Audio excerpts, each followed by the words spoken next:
En nombre del Padre, y del Hijo, y del Espíritu Santo. Amén. Ven, Espíritu Santo, llena los corazones de tus fieles y enciéndenos el fuego de tu amor. Envía, Señor, tu Espíritu, y todo será creado, y se renovará la faz de la tierra. Espíritu Santo, fuente de luz, ilumínanos.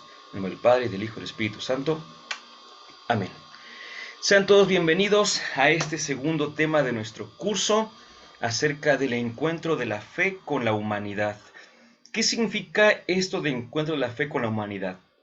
Quizá sea bueno de alguna manera aclararlo porque podría haber cierta confusión. Vamos por partes. Tiene fe el ser humano. Eso es definitivo, ¿no? La piedra, el árbol, ningún animal, nadie tiene fe más que el ser humano. Es el único que puede responder. Entonces, cuando decimos del encuentro de la fe con la humanidad, no nos referimos a una cierta dicotomía que está totalmente alejado un extremo del otro, sino que nosotros, de alguna manera, somos, fíjate nada más, permítame decirlo así, en primer lugar, seres humanos. Esa es nuestra naturaleza. Para el hombre de fe, justamente el hombre y la mujer de fe, también a veces decimos que somos hijos de Dios, pero si somos estrictamente eh, claros con el lenguaje, no somos hijos de Dios por naturaleza. Nuestra naturaleza es ser seres humanos. Nuestra naturaleza es la humana. Nuestra filiación divina viene como consecuencia de la gracia, ¿verdad? Nos hace la gracia hijos de Dios, pero fíjate, no por naturaleza, sino por adopción. Entonces, cuando decimos el encuentro de la fe con la humanidad, a lo que nos queremos referir es a que todos nosotros, antes de que seamos o de que tengamos la experiencia de fe, tenemos la experiencia de nuestra humanidad. Y en cuanto a experiencia de nuestra humanidad, necesitamos forzosamente conocernos, necesitamos forzosamente crecer. Pero, lamentablemente, solemos en nuestro proceso, voy a llamarlo así, está el proceso ideal y por otra parte está el proceso real, que para algunos en ocasiones definitivamente que van a la par, pero para la mayoría de nosotros no. La ocasión anterior, por ejemplo, hablábamos de las heridas. Y si ustedes me permiten, yo tendría que decir, un proceso ideal es el siguiente. Ya que he sido herido por alguien, entonces necesito entrar en este proceso de sanación y una vez que ya esté sano, ya puedo, por ejemplo, formar una familia. Por ejemplo, tener una pareja. Por ejemplo, seguir avanzando. Ese sería un poquito el proceso ideal. En la realidad, llegamos justamente al encuentro con nuestra pareja y demás heridos. Y llegamos tan heridos que llegamos y lastimamos, ¿verdad? Y no pocas veces, por no conocernos, es que pasan en las relaciones de matrimonio ya propiamente, pasan situaciones que a veces llevan a tomar la decisión de la separación. Pero es por eso. En cambio hay otros, por supuesto, que les va muy bien en ese sentido, a pesar de que el proceso estuvo como un poquito desequilibrado, pero pueden dentro del matrimonio trabajar juntos sus heridas, o a lo mejor cada quien por su parte, pero eso ya es de momento indistinto, y salir adelante con sus heridas. De ese tipo de procesos somos. También somos, y ahorita que hablo de parejas, recordemos que nosotros tenemos como un proceso en el cual primero somos amigos, luego nos empezamos a conocer un poquito ya más, permítame usar esta expresión, tirando la onda a ser novios, es decir, somos de una vuelta de amigos, luego empezamos a salir un poquito más, ya como una cita, luego ya nos hacemos novios, después nos comprometemos y ya por último nos casamos. Proceso ideal. Pero bien sabemos que muchos de nosotros hemos hecho un desbarajuste porque apenas si conocemos a la persona y ya queremos ser novios, apenas si somos novios y sin compromiso queremos tener los derechos de los casados y hacemos un desbarajuste. Entonces a eso me refiero con que hay el proceso ideal y está el proceso real, el que hemos tenido yo creo que la mayoría, ¿no? Entonces a esto me refiero con que nuestro proceso humano va por aquí, pero también tendríamos que decir, ¿y la fe añade algo? ¿Añade realmente algo a este proceso en el cual nosotros estamos? Y la respuesta tiene que ser afirmativa. Si fuera negativa, entonces no tendríamos que hacer ningún curso sobre encuentro de fe y humanidad. Simplemente le llamaríamos desarrollo humano, ¿verdad? Crecimiento humano y ya. La humanidad sería autosustentable. Bueno, pero sabemos que eso no es así. Primero, porque sabemos que estamos llamados, estamos convocados a algo altísimo, que es, a final de cuentas, evidentemente, la presencia de Dios, la santidad, ¿sí? Entonces, esa es la llamada más grande que tenemos, por supuesto. Entonces, eso nos alcanza con nuestra humanidad únicamente. Así que necesitamos forzosamente encontrarnos con la fe. Porque, dice la carta a los Hebreos, sin la fe es imposible agradar a Dios. Y aunque una cita no contiene todo el tesoro de la Escritura, sí puede ser indicativa en cuanto al mensaje que tenemos que conocer. Sin fe es imposible agradar a Dios, dice la carta a los Hebreos. Y hoy vamos a hablar entonces justamente de otro tema que implica las cuestiones humanas e implica las cuestiones de fe. Ambas, obviamente, vuelvo a la carga, se dan en uno mismo. No es que por un lado está la humanidad y por otro lado está la cuestión de fe. Permítame poner un ejemplo. El ser humano es un ser complejo. Complejo significa que tiene muchos componentes, ¿no? En algunos cursos de antropología los hemos hablado, el componente biológico, el psicológico, el social y el espiritual. Muy bien. Y yo suelo decirle a mis alumnos lo siguiente. Les digo, miren, tenemos aquí, de aquí para acá, clases y aquí tenemos examen. Pero siempre les anticipo, pero yo sería injusto con ustedes si solamente tomara en cuenta para su calificación el puro examen. ¿Por qué? Porque ustedes no son solamente seres intelectuales, recordemos que somos biopsico, social, trascendente, psico-intelectuales, es una dimensión, y les comento siempre los mismos ejemplos, les digo, pero si el día del examen, tú que eres muy capaz, muy inteligente, que de hecho lo demostraste durante todo el semestre, ese día te desvelaste, ese día tienes una infección en el estómago, ¿vas a llegar al 100 al examen? No, pues evidentemente no. Ya la cuestión física influye, ¿verdad? Ya no es nada más el intelecto. Y les pongo otro ejemplo. Si ese día, por ejemplo, antes de que salieras acá a la escuela, o ya estando aquí en la escuela, te llaman y te dicen, oye, pues que tu mascota, tu perrito de 10, 12 años, pues se murió. Se salió a la calle, lo atropelló un carro y ya se murió. Y al punto de presentar el examen, ¿vamos a llegar al 100% al examen? Definitivamente no. Porque nosotros hacemos algo o queremos, pretendemos hacer algo, nos engañamos con que hacemos algo, que es separar muy bien, decimos, la cuestión personal de la cuestión laboral, de la cuestión no sé qué. Mira, para poder separar realmente todas esas cuestiones, hay que ser una máquina, no un ser humano. Un ser humano siempre trabaja en conjunto. Esa disociación de la cuestión laboral con la cuestión personal no existe más que en tu mente. Porque según tú estás muy bien en lo laboral, pero si algo pasó mal en tu vida personal, te puedo asegurar, una de dos. O lo vas a demostrar sin que te des cuenta. Al otro día te van a decir, oye, ayer estabas muy triste.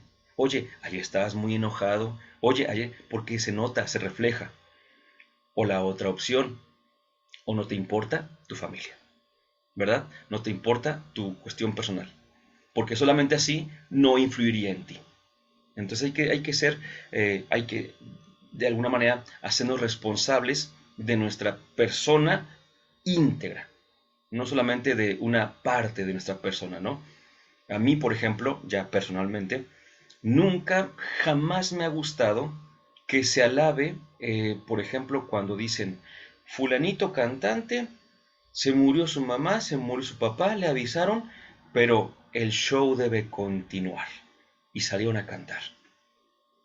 Yo no sé si de verdad alguien sería tan inconsciente que cuando un cantante dijera, eh, queridos amigos, público, auditorio, se me acaba de partir el corazón porque ha muerto mi madre, ha muerto mi padre, quisiera estar con ustedes, pero debo estar allá.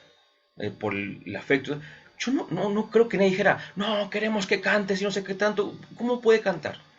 Entonces ya aquel que sube a cantar y dices, y dio el espectáculo de su vida, todavía así como que lo ensalzan porque puede hacer esa disociación, no, allí hay cierta neurosis también. Entonces hay que tener en cuenta que pasan muchas cuestiones que nosotros no siempre conocemos y por tanto no siempre podemos mejorar en esos aspectos de nuestra vida.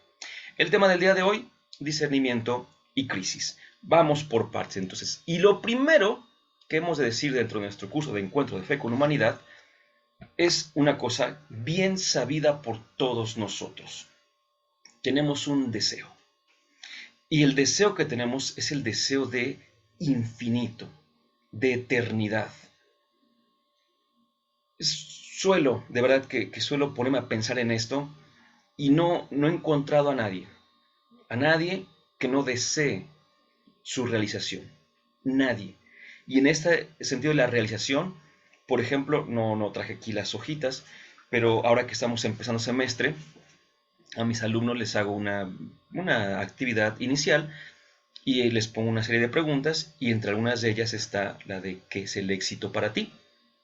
Y hay de las más variadas respuestas, por supuesto, pero a mí me agrada mucho, de verdad me da mucho gusto que he leído varias veces la respuesta, pues formar una familia a la que yo pueda amar, ¿no? Aproximadamente. Entonces, a mí me da mucho gusto eso, pero es que la verdad, todo lo que hacemos, todo lo que hacemos, es porque queremos ser felices.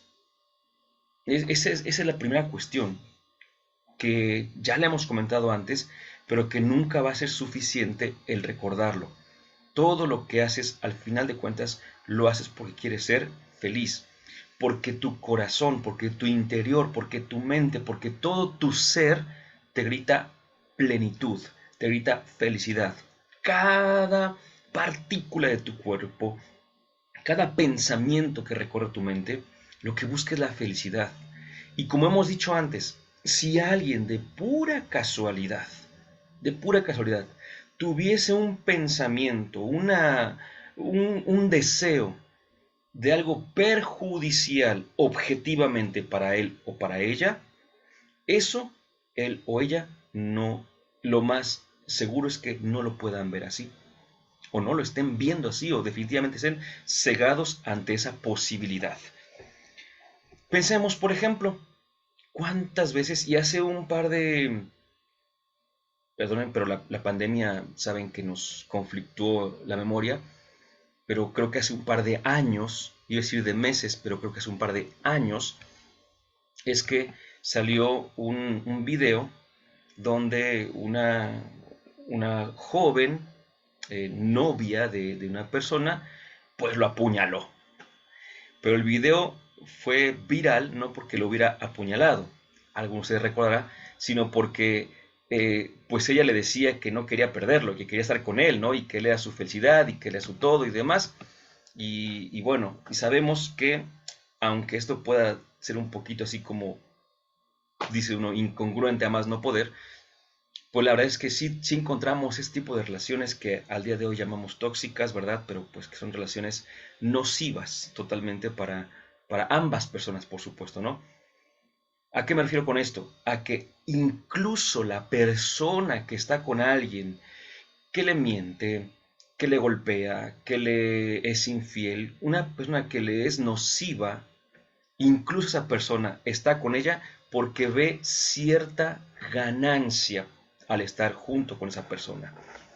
Un jesuita, si no me equivoco, Gerardo Aste, decía que, eh, sí era él porque hablaba un poquito de la economía, la administración, la empresa, vaya, y nuestra vida. Y él decía que nuestra vida es como una empresa y que pues todos emprendemos un negocio, por ejemplo, pero siempre, uno, sabemos que vamos a invertir, ¿verdad? Si vamos a poner un negocio, sabemos que vamos a invertir. Y él decía lo siguiente, pero también sabemos y también estamos en esa línea de que la ganancia tiene que ser mayor que la inversión, ¿cierto?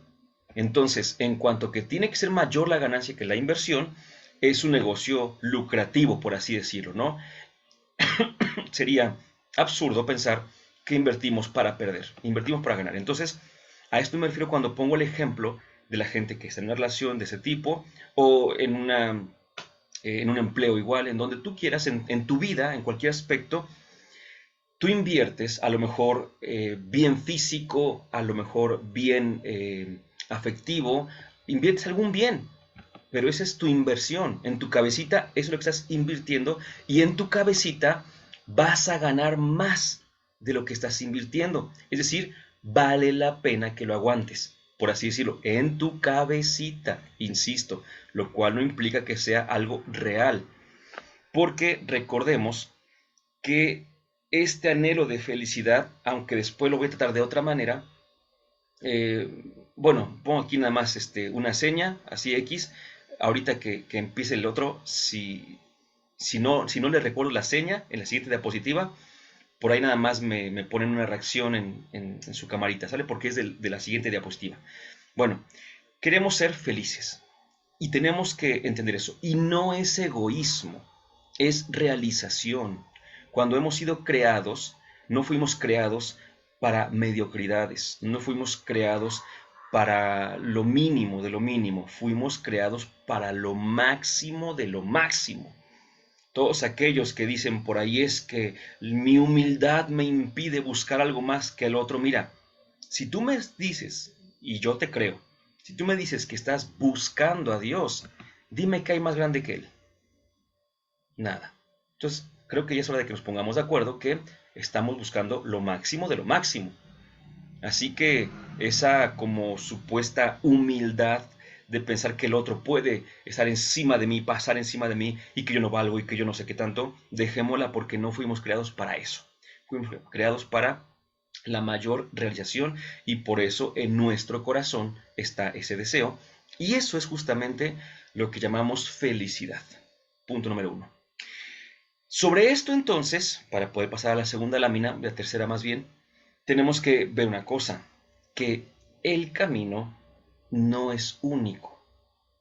No digo que todos los caminos lleven a Roma. Es decir, no estoy diciendo que todos los caminos conducen a la felicidad. No, no, no. Estoy diciendo que no hay nada más un camino. Hay varios caminos que podríamos, evidentemente, simplificar en dos. Y no habría más. El camino, o voy a atreverme a decirlo así, pero con sus aristas, o con sus pequeños bemoles. Podríamos resumir en los caminos, ya no dije el camino, sino para que podamos tener un poquito más de apertura, los caminos que me llevan a felicidad, ese sería un lado, y los caminos que me conducen a mi frustración. ¿Sí? Así nada más. Por eso digo, podríamos resumirlos en dos. Tú me puedes decir, es que yo en mi vida una vez tuve la oportunidad de viajar y al mismo tiempo de casarme y al mismo tiempo de seguir estudiando. Yo tenía tres caminos. Sí, sí, sí, claro, claro, por supuesto. Pero se resumen en algún camino, y ojo aquí porque no necesariamente es oeste, oeste, oeste, vas a ver, pero todo se resume a camino o caminos que te lleven a felicidad y camino o caminos que te lleven a la frustración. Por tanto, lo que se hace urgente para ti y para mí es elegir el camino que nos lleve a la felicidad. Y uno dirá, es evidente, perfecto, qué bueno que lo vemos, que es evidente la urgencia de elegir el camino que nos lleva a felicidad. Ahora si yo te pregunto, ¿y cuál es ese? Tú me vas a decir, pues dime tú, porque justamente no lo sé, ¿verdad? Efectivamente. Y es que ahí está el asunto, que no existen en los caminos así como que viaje, este viaje te va a frustrar, estudio, el estudio te va a beneficiar. No existe un letrero como tal, ¿verdad? Por eso se hace más urgente aprender a discernir. Es el punto importante. El discernimiento, entonces, eh, nos va a ayudar justamente a identificar el camino que me conduce a la felicidad y distinguirlo de los caminos que me lleven a la frustración. El discernimiento, en primer lugar, visto desde el punto de vista humano, por supuesto, es un ejercicio que definitivamente, de entrada, se puede aprender. Quizá cuando nosotros somos pequeños, eligen por nosotros, ¿verdad? Así tal cual. Pero llega un punto en el que tenemos que aprender a tomar nuestras propias decisiones. Díganme si no, a lo mejor de nosotros no nos acordemos, pero sí de algún niño, sea nuestro hijo, sea nuestro hermanito, sea algún conocido, la primera vez que escogió qué se iba a poner para vestirse. Y no, lo recordamos porque muchas veces, no siempre, pero muchas veces todo descombinado, ¿verdad? Y tú dices, ¿y ahora por qué se puso este short con botas y el short es azul y la camisa se la puso morada con amarilla, verde, roja y no sé cuánto? ¿Qué pasó? Y te dice la mamá, te dice el papá, pues, él escogió, ella escogió. Evidentemente nos damos cuenta de que estamos apenas forjando nuestra capacidad de elegir, capacidad que es inherente a nosotros, es interna esa capacidad, pero a final de cuentas también tiene que ser moldeada. Y aquí viene una cosa interesante, pues en familia nos van moldeando. Entonces, nuestra familia tendría que ser nuestra mejor aliada. Pero a veces la familia se convierte en un distractor también para las buenas decisiones. Hay que aceptarlo sin juzgar a nuestros padres, pero sabemos que efectivamente hubo ocasiones en las que nuestras familias no nos ayudaron a elegir de la mejor manera posible o simplemente eligieron por nosotros cuando ya era momento de que lo hiciéramos nosotros. El caso concreto, pues lo podemos ver hace un par de años, tampoco tantos, cuando las familias elegían con quién te ibas a casar. Imagínate que el día de hoy eligieran por ti con quién te vas a casar. Dirán por ahí algunos, pues yo conozco a fulanito, fulanita que su mamá le dijo, no, mira, te conviene este, te conviene esta, no, aquel no, ese no, y hasta te lo espantó, ¿verdad? Para que no te quedas con él, con ella, porque dice, no, no, no, ese no es para mi hijo, no es para mi hija.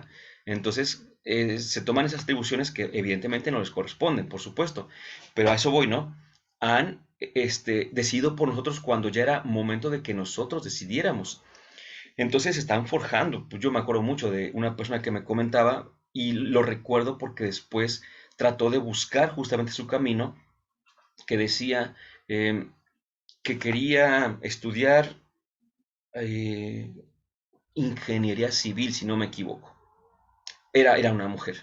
Y entonces su mamá le dijo así tranquilamente, pero pues con la autoridad que tiene, le dijo, ninguna hija mía se va a andar metiendo ahí en los caminos y en los túneles y no sé qué tanto le dijo, ¿no?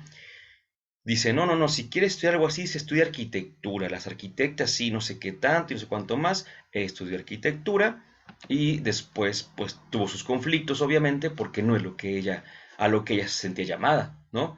Con lo que ella se sentía realizada. Entonces, pues ahí vino ese tipo de cosas. Y uno puede decir, pero no era malo. No, no, no. Por supuesto, hay cosas que son súper buenísimas, buenísimas. Por ejemplo, algunas veces hemos escuchado vocaciones al sacerdocio que primero, voy a decirlo así, tienen que pasar por la prueba de una carrera. Porque cuando el joven le dice a sus papás, quiero ser sacerdote, no, como un hijo mío, no sé qué tanto. Primero yo soñaba con que fueras doctor, con que fueras ingeniero, licenciado, lo que sea, y con tal de no hacer sufrir a su familia, dicen, bueno, pues quien le sepa la Biblia se acordará de mí, con tal de alcanzar a Raquel, voy con Lía primero. Y entonces estudian una carrera, ¿y qué es lo que pasa? Que después de la carrera ya van con sus papás, aquí está el título, pero ahora sí me voy al seminario. No, te hubiera sido desde antes. Pero bueno, ya cada quien va a tomar sus propias decisiones, ¿verdad? Y es que el problema está allí, en que luego les pregunta uno, me toca trabajar con seminaristas, oye, ¿y por qué apenas? ¿No? No, es que mis papás, no, tus papás no, tú decidiste. Ellos te dijeron lo que ellos querían, pero tú decidiste, ¿verdad? Porque aquí hay otra cosa importante, que eh, la libertad, que es una facultad que nos ayuda a tomar la decisión, pues sí puede estar, por así decirlo, como comprometida, como influenciada, pero no la perdemos. Es una facultad propia nuestra, ¿no? Entonces no la podemos perder, es como, bueno, nuestras facultades, la memoria, etcétera, la voluntad misma. Dicho esto, ¿qué es el discernimiento? Estoy hablando un poquito desde lo humano, insisto, y ahorita voy a lo de la fe. El discernimiento, recordemos que la palabra discernir, discernir, cernir significa separar. Separamos la arena delgadita de la arena gruesa, estamos cirniendo, separamos la harina delgadita de los grumos de harina, estamos cerniendo, ¿verdad? Eso es discernir. Pero en este caso concreto, significa opuestos. Entonces, el discernimiento es esa capacidad de separar por opuestos y de saber qué va en cada lado, ¿sí? Es decir, el discernimiento nos ayuda a saber que de 20 cosas que llegan a mi vida, estas 5 no me convienen, estas 15 sí me convienen. Entonces estoy separando, discerniendo. Ahora, fíjate una cosa bien importante. Mm, el discernimiento no, no decide. Incluso algunos dicen así, no es para decidir. El discernimiento es para saber qué te conviene y qué no te conviene. ¿Quién decide? Tú. Porque en ese sentido, una vez que tu discernimiento, tu discernir, tu capacidad de discernir te ha apoyado para decirte esto es bueno y esto no, tú tomas la decisión. Y dime si no, ¿cuántas veces llegaste frente a una situación, eh, la que tú quieras, vaya, no lo mismo ahorita en este momento, y dijiste, ay, es que no me conviene, pero pues va, y te aventaste, sabiendo que no te convenía? Tu capacidad intelectual y de discernimiento ya te había dicho que no te convenía, pero tú dijiste, pues sí. Entonces, es que algunos creen que van así siempre, siempre, siempre juntos, discernir con decidir. Y no es que vayan separados así polarmente hablando, ¿no? Sino que esa concatenación real no es una concatenación esencial, eh, total, ¿no? Sí se llega a dar, por supuesto, y es muy común que se dé. De hecho, muchas veces hacemos discernimiento para tomar una buena decisión, pero no significa que siempre que disiernas tienes que decidir. Por otra parte, las decisiones las tomamos todos los días. Sabemos que hay decisiones desde muy pequeñas hasta muy grandes durante el día. Y esas decisiones te cambian hasta tu estado de ánimo, ¿verdad? Si tú dices, a ver, una que les cuento rápido, la semana pasada me invitaron a hacer una hora santa en un lugar que pues no me queda tan lejos. Entonces yo dije, bueno, pues me voy en autobús, no está tan lejos, tengo buen tiempo, pero ya me ha pasado que luego el autobús no pasa tan rápido y aunque no es tan lejos, por alguna cuestión pasa. Y por ahí me llegó la lucecita, ¿eh? Que me decía, te recuerdo, Sergio, que a veces tarda el autobús en pasar y a veces no llega tan rápido como tú crees, etc., etc. Pues aún así lo esperé. Efectivamente, el autobús tardó en pasar y no pasó, de hecho, el autobús que yo quería, sino que pasó uno que me dejaba cerca, pero no como el otro. Entonces tuve que caminar más y pues sí, tuve que mandar un mensaje con toda la pena del mundo diciendo, si llego, ya voy, pero llego al ras. No me gusta llegar hacia el ras, pero pues tuve que hacerlo. Me gusta llegar un poquito antes para acomodar y todo, pero pues tuve que hacerlo, ¿no? Entonces, ya estaba allí, pero yo decidí. Yo no podría echar la culpa al del autobús o al despachador del autobús. Oye, ¿por qué lo sacó tan tarde? Yo no puedo echarle la culpa, por ejemplo, si de repente el chofer se detenía para dar el paso a una persona que atravesara. Yo no puedo echarle la culpa a él. porque no es únicamente por eso que llegué tarde. Si yo dijera, yo iba en el autobús, tenía media hora de ganancia y el autobús se paró 35 minutos. Ah, bueno, pues creo que ahí sí no fue cuestión de mis decisiones, pero en el caso que estoy comentando, sí lo fue, definitivamente, porque de hecho estuve en la parada del autobús como 20 minutos esperándolo, ¿no? Siendo que pasaban taxis, o incluso pasó un autobús o dos de la misma ruta en la que me fui al final. Pero ya me fui, ya porque, pues ya no me quedaba de otra, por así decirlo, ¿no? Y luego uno va pensando, si me hubiera subido al primer autobús de ruta, hubiera llegado con mucha anticipación, a pesar de que me dejara lejos. Pero pues bueno, ahí nos damos cuenta de que cada decisión que tomamos nos influye y ahí les decía, y nos cambia el estado de ánimo, porque pues evidentemente ya andamos enojados, ya andamos apresurados, estresados, decimos el día de hoy, nerviosos, o por el contrario, dices, pues voy a tomar esta ruta que nunca la tomo, ¿verdad? Porque tarda mucho. Y de repente va vacío el autobús y de repente va bien tranquilo como siempre y al llegar a la bifurcación de donde se separa de la ruta que tú quieres, dice, disculpen, me voy a tener que ir derecho porque está cerrada esta calle. Tú hasta gusto te da de que es cerrada la calle. O sea, si fuera al revés, dirías, pero ¿por qué cierran la calle? ¿No? Y entonces te cambia el estado de ánimo. Tú, mira, qué bien me están haciendo las cosas el día de hoy, todo esto. Es que todo eso también te va afectando.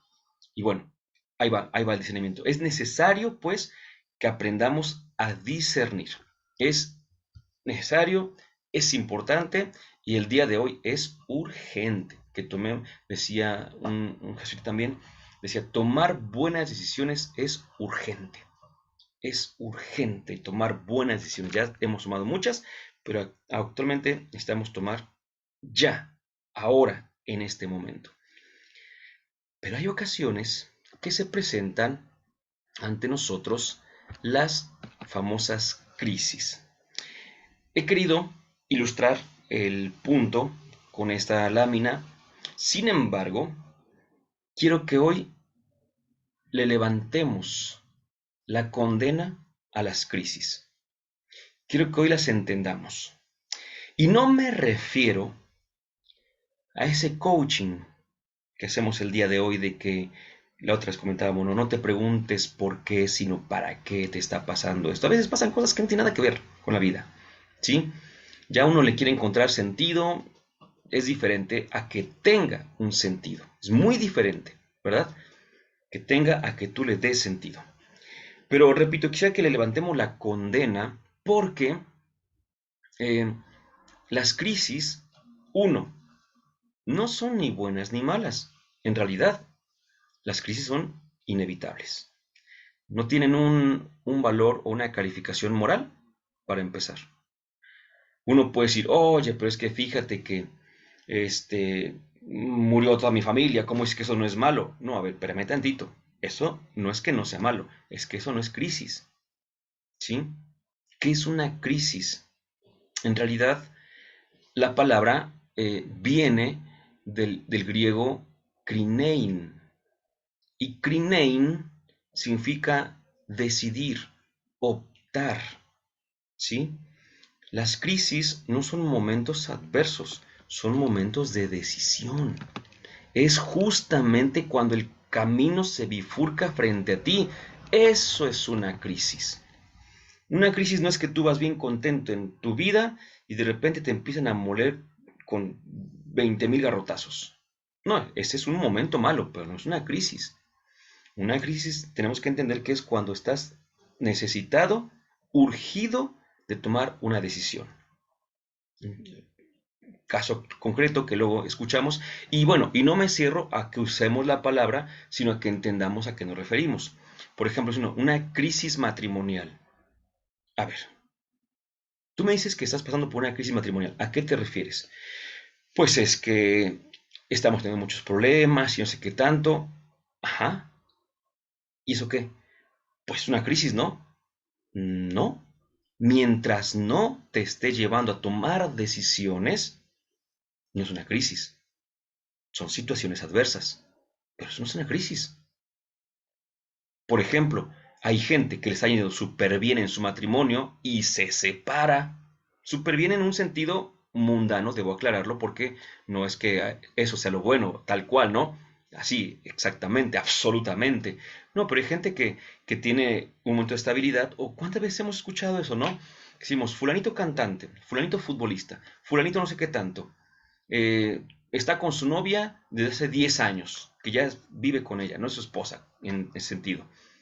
Y de repente empieza a ser muy famoso, muy conocido, muy no sé qué tanto, a tener mucha fama, y de repente se separa. ¿Y ahora qué pasó? Oye, pero no se separaron cuando andaban ahí estirando la mano, pidiendo un apoyo. No, pero se separaron acá que tienen un montón de cosas. Entonces, esa fue una crisis. Y no es una crisis monetaria, ¿te das cuenta? O sea, no le echemos la culpa a lo de fuera, porque luego decimos, nos separamos porque algo de fuera. No, no, no, te vas a separar por algo de dentro. La crisis te mueve desde dentro. La crisis, porque es un momento, repito, de decisión. Momentos malos los tenemos todos, todos. Las buenas familias, las familias disfuncionales, las familias a mediano plazo, todas las familias tienen momentos malos y todas las familias tienen sus momentos de crisis en los cuales deben tomar decisiones, ¿verdad? Entonces, para que podamos distinguir y no digamos que estamos en crisis solo porque nos está yendo mal económicamente, porque eso luego nos cambia el chip. No digamos que estamos en crisis porque de repente dice uno es que ya no siento lo mismo por él o por ella afectivamente, porque eso no es crisis, eso es un paso dentro de la vida humana, cotidiana, ordinaria. Pero sí ponte a pensar cuando eh, surge frente a ti la opción de seguir o no. Voy a permitirme hacer una ejemplificación que ahorita está diciendo, con todo el respeto obviamente para mi esposa, pero hace pues muchos años también, no fue la semana pasada, hace muchos años me acuerdo que yo tenía una novia. Entonces, este, pues teníamos ya un tiempo estando juntos y de repente conocí a una persona y me gustó. Y me gustó mucho.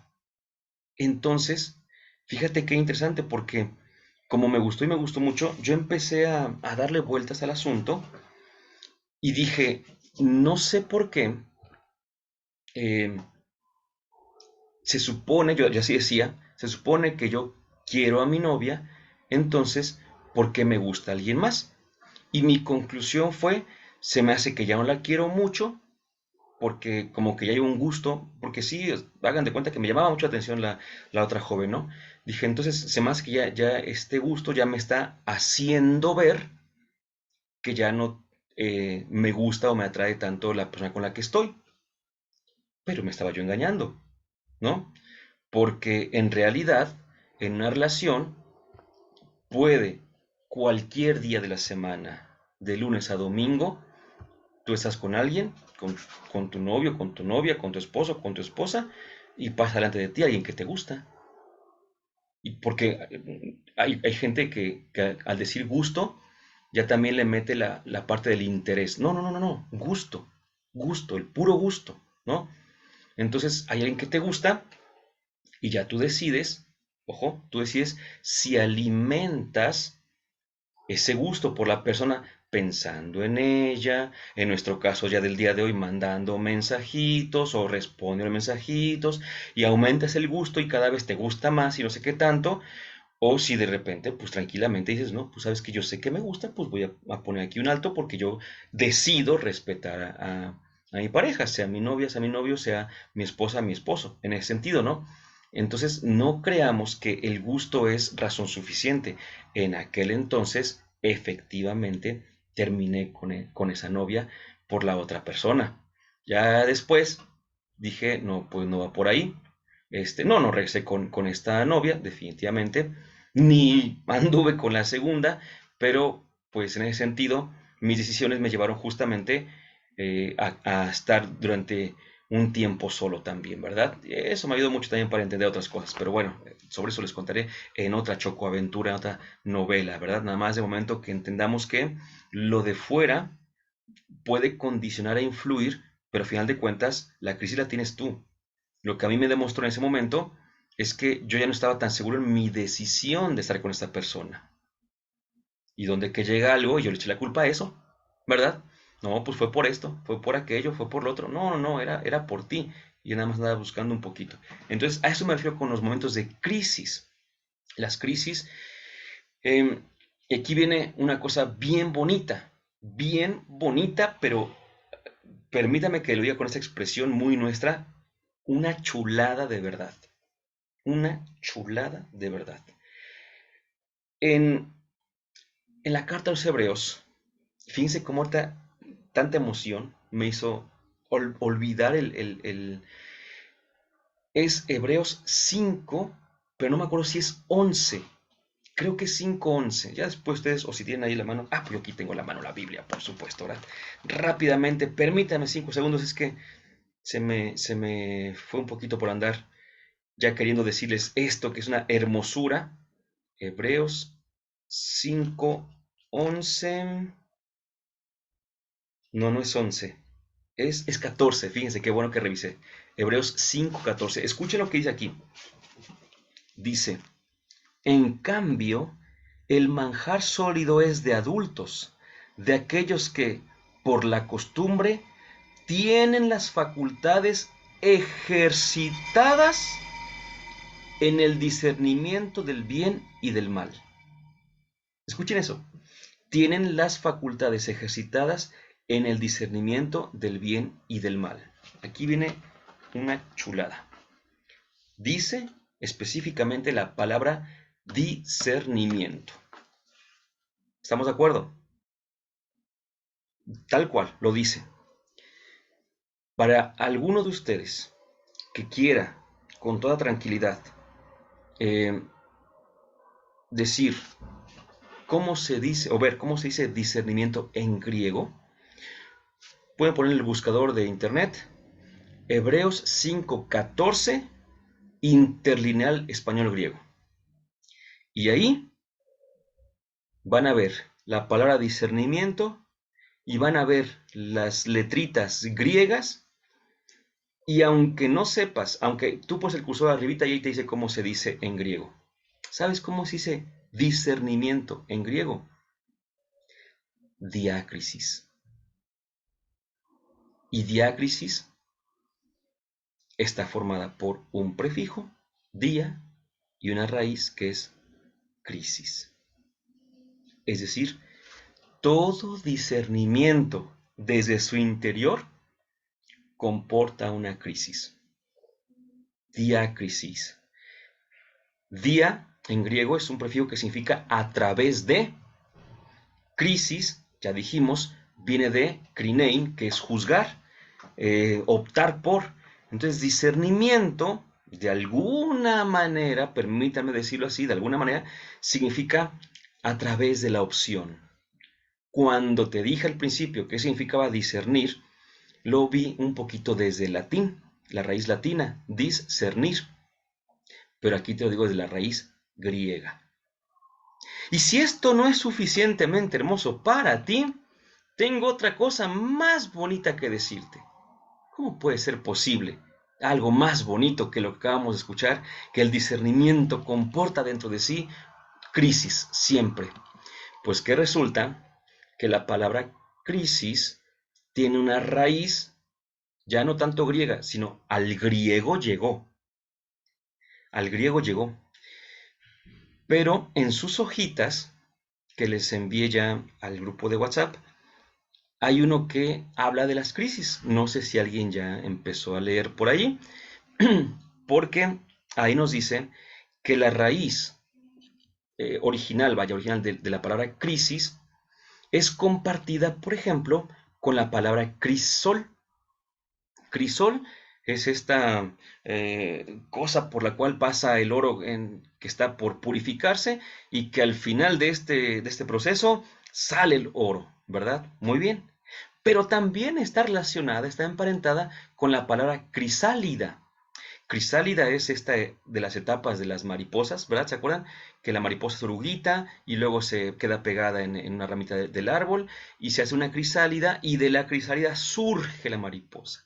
Por eso dicen que la palabra crisis tiene que ver con transformación y, en su mejor sentido, con crecimiento.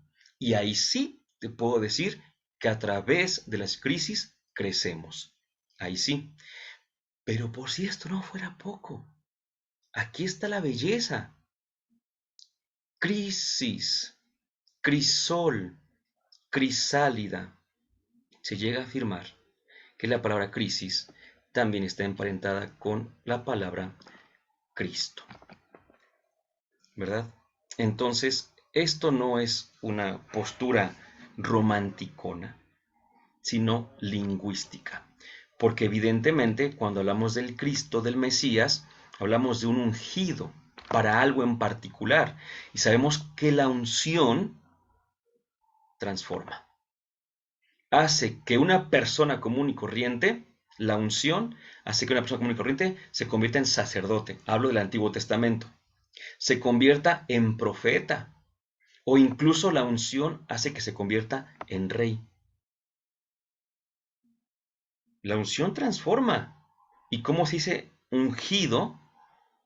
En griego, Cristo, ¿verdad? Entonces nos damos cuenta cómo efectivamente está esta idea en la raíz cris de la transformación, y para nosotros sería la transformación total, plena, absoluta. ¿Y sabes qué es lo mejor? Que cuando uno, dentro de esas crisis, empieza a ser transformado, siempre en orden de su mejor elección, por así decirlo, de aquello que lo realiza, al final encuentra la felicidad plena. Para el creyente, la felicidad en sí no es una finalidad, sino una consecuencia. Para el creyente, la felicidad es consecuencia de la santidad. El ser humano que busca la santidad alcanza la felicidad. El ser humano que busca la felicidad no siempre alcanza la santidad. Entonces, te lo voy a decir así. Incluso el que busca la felicidad no siempre la alcanza, porque a veces la está buscando en cosas que no son. Pero el que busca la santidad no solamente la busca él, sino que hay otro que también la está buscando con él y para él. Ese es Dios. Por tanto, escucha esta afirmación. Es más fácil alcanzar la santidad que la felicidad como finalidades. Pero seguro que cuando alcances la santidad, alcanzaste por consecuencia la felicidad. Pero por otra parte, que busques la felicidad no te asegura que la alcances. ¿Sí? Por eso tenemos a veces tanta gente que se ha frustrado, que se ha amargado, porque ha buscado la felicidad en sí misma. Y la felicidad no es destino. ¿Sí? Es consecuencia, o como dirán algunos, como Marian Rojas y Enrique Rojas, que son psiquiatras españoles que alguna vez os he comentado, la felicidad está a lo largo del camino, no es la meta. Si estamos buscando, por así decirlo, llegar a alguna parte, llegar a algún título, llegar a alguna vivencia para ser felices, estamos perdiéndonos de ser felices. Hay que aprender a ser felices con lo que somos, con lo que tenemos, con lo que no tenemos, porque si no, bien lo dijo alguien, si no eres feliz con lo que tienes, ni aun alcanzando aquello que anhelas, serás feliz. Porque encontrarás un pero. Siempre habrá un pero. En cambio, si eres feliz con lo que tienes actualmente, lo que te llegue no hará sino redundar en tu felicidad. Pero al contrario no. Si no eres feliz con lo que tienes, difícilmente vas a hacerlo con lo que no tienes, aunque lo alcances, o peor aún, cuando no lo alcances. Por eso, ¿quieres ser feliz? Busca ser santo. Es una forma segurísima, porque no solamente estarás luchando tú, sino que de tu lado estará el verdaderamente, auténticamente santo, que es Dios. Dulce Madre, no te alejes, tu vista de nosotros no apartes. Ven con nosotros a todas partes y nunca solo nos dejes. Ya que nos proteges tanto como verdadera Madre, haz que bendiga el Padre, el Hijo y el Espíritu Santo. Amén.